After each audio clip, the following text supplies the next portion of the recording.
Okay, I might be opening a can of worms here. Greetings, my name is Nina. Welcome back to my channel. So in this video I'm going to speak about potentially a controversial topic. I've heard about this for the first time I think in 2020. So I read articles and watched videos regarding that topic and then realized that I have something to say too. In this video I'm going to address art, books, music, films, etc. that has a certain demographic. Well, quick note. There is something that I need to address here. In my worldview, in my perception of things, art with a specific demographic, boys, girls, whatever, it does not exist. In my worldview, art is art. If it rocks, it rocks. If it sucks, it sucks. In my worldview, art is fundamentally for everyone, and the only type of art that I accept having a demographic is by age, and that's kind of justified. And even then, good art is for everyone. It can be enjoyed by all ages. Age demographic is the only demographic in my worldview that is relatively okay. So I say this to warn you that I'm making this video from my perspective. This is my perspective of things, and on the very fundamental level, art is for everyone. So having listened to various points regarding popular art with a certain demographic, and then I realized that fundamentally I disagree with nearly all of them, and I came to realize that there's a much deeper reason people hate popular art than just, well, it's for this audience. Let's go through this reason. So, have you wondered about this? What are the actual reason people hate popular piece of media? Well, I'm going to use the words piece of media, art, etc. Why do people hate mainstream art with a specific demographic? Well, let's go through this. Let's analyze the reasons. Spoiler, it barely has anything to do with the demographic. Reason number one, overexposure. Must be the most obvious reason, because when something is way too popular, when you feel that something is shoved into your face, you start resisting it. Yeah, people do not like when something is forced on them, I guess. So I would say that overexposure is the first reason that comes to mind. Reason number two, the desire to rebel. I confess that I am kinda guilty of this. I did try to abstain from popular media as much as possible. However, I never ignored it entirely. I was just being selective about the media. And this is kinda the consequence of the previous example. When something is shoved into your face, you resist. Although in my defense, my resistance was less about claiming, oh, I'm not into popular art, I'm so unique, and more about investing time into other media. Reason number three, cultural snobs. Yeah, people still believe that if something has a wide audience, especially among certain demographic, then it's of low quality. The irony of this statement is that if the popular piece of art is actually of low quality, the audience tends to move on pretty fast. Now, obviously, popular piece of media does not mean low quality, but you know how some people like to act. AK, oh, I do not like popular stuff because I'm into deeper and more serious stuff.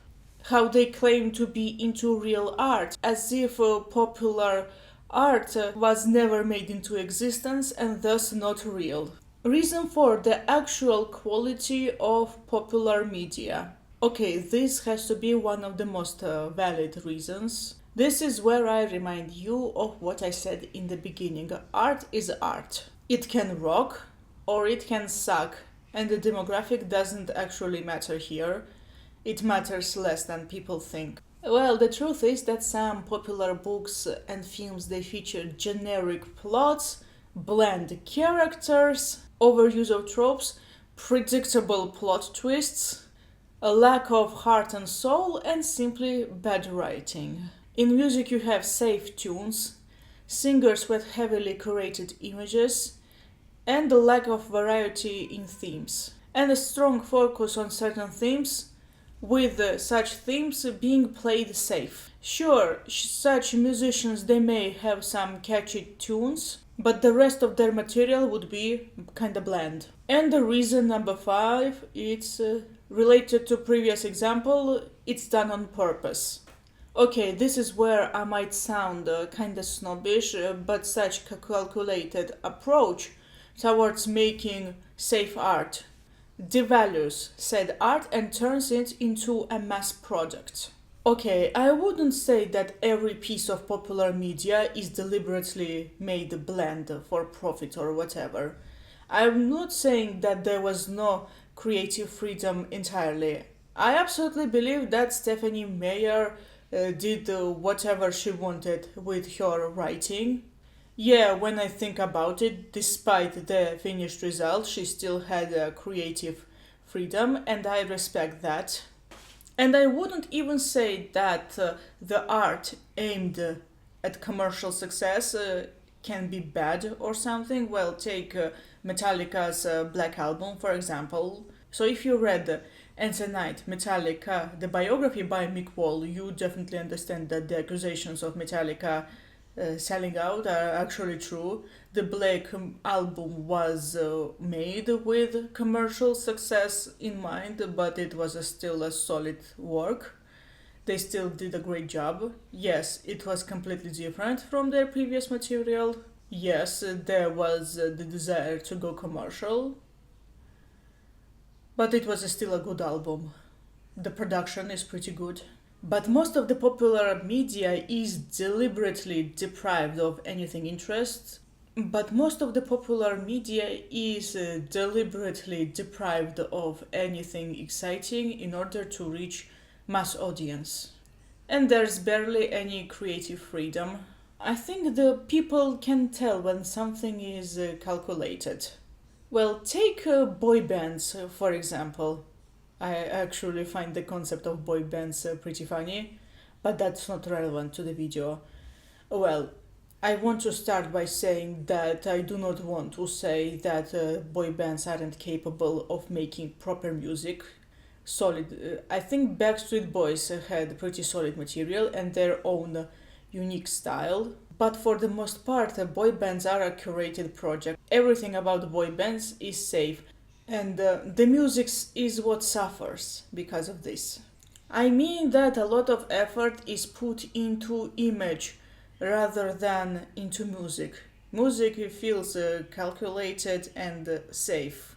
And I do have an unpopular opinion, even within the frames of commercial success and being a curated project, it's still possible to create nice art. It's still possible.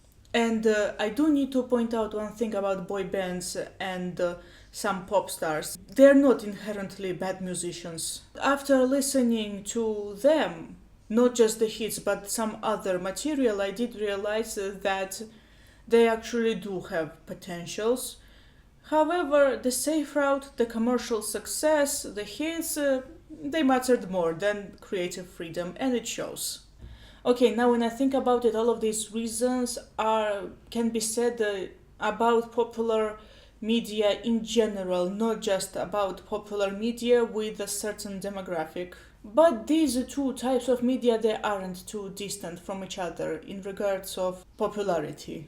And this is where two pieces of media that come to my mind, Twilight and One Direction. In autumn 2024, I reread Twilight, and there's an entire vlog dedicated to it.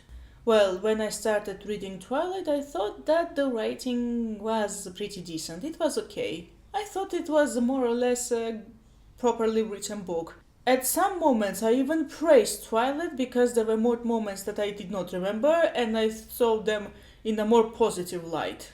And a few moments I think that the movies did scrap. I originally thought that Twilight would be kind of a guilty pleasure read for me, but the more I read, the more I read, the less I liked the book.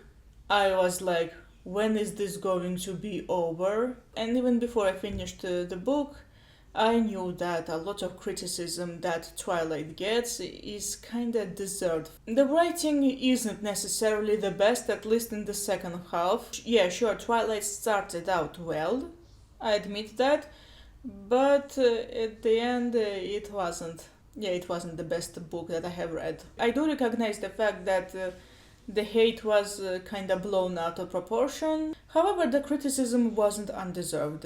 I guess that a lot of hate stemmed from criticism, and yeah, let's move on from that. So, at the start of this year, I listened to One Direction. Well, I have only one thing to say. The singers have decent voices. They sound good vocally. That's all. Well, I guess that having nice vocals in any genre of music isn't enough for me, which is ironic given that recently I realized that the singers they matter more than people think. I did write about the importance of singers in this commonplace journal. However, I wrote about it originally as a random thought of mine. I simply wrote it randomly. But now I'm considering making a full video on why the singers matter. And here's where comes the most interesting part of this video, I think.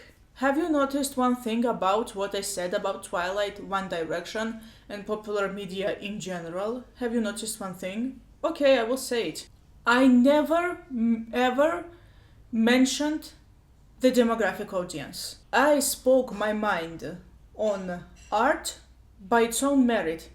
I never judged the art by its audience. In my worldview, the art with a certain demographic, be it aimed at girls or at boys or whatever, it does not exist. Because I refuse to turn art into a public restroom. I refuse to turn art into a public restroom. I do recognize the fact that the marketing itself turns art into a public restroom when it decides that this something is for girls and this something is for boys, or something like that. Sometimes this is a cover-up for the quality of work. When something sucks, it's easy to say, oh, it's for this demographic or this is for that demographic. I think this is the big issue here. You can see what the label "it's for X demographic" represents in this case. And if this label "it's for X" is very strong, I really do not think that this piece of art is worth your attention unless you want something for 2 hours. For 2 hours and then to forget about it. Well, if I see that a certain piece of art is labeled as something for this type of demographic, then I avoid it. Well, even back in 2015, I knew that any book that has the label, oh, this is for this demographic or this is for that demographic, and the demographic is divided by gender, it isn't worth reading. Nowadays, I extend it to other forms of art too. I definitely believe that good art can attract various audiences from various different backgrounds. I'm sure a lot of people love Lord of the Rings. There's no label attached to the series like, oh, this is for this audience or this is for that audience. No. Lord of the Rings is for everybody. Okay, I do recognize that sometimes a piece of art isn't for you. You check out the art and you think, oh, this isn't for me. However, I do not think that it has something to do with being a certain demographic. I think that it has nothing to do with it.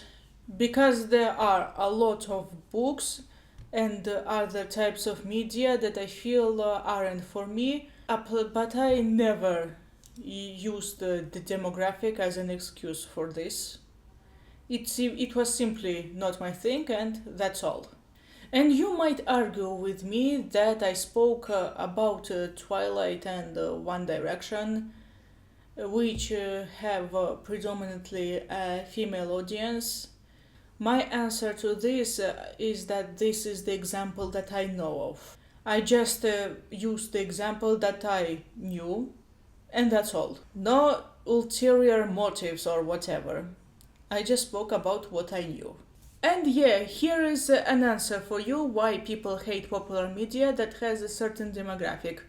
People hate popular media with a certain demographic in mind because of what the label "it's for this" demographic represents. However, I do think that people should be more focusing on art that unites everybody, people from various backgrounds and demographics. I really think that art should be uniting, not dividing. Yeah, Lord of the Rings does a pretty solid job doing that. And yeah, like I said at the beginning of the video, I do recognize why age demographic exists, but even then, it can still unite people from various different backgrounds. Well, people still love Disney movies, Pixar movies. And basically, this is the end. Thank you so much for watching. I hope you enjoyed this video. Let's focus more on the art that unites people, the art that resonates, that makes you want to rewatch, to listen again, to reread, you name it. Because on a fundamental level, like I said, art is for everybody, and good art cannot be turned into a public restroom. Yeah, see you next time. Goodbye.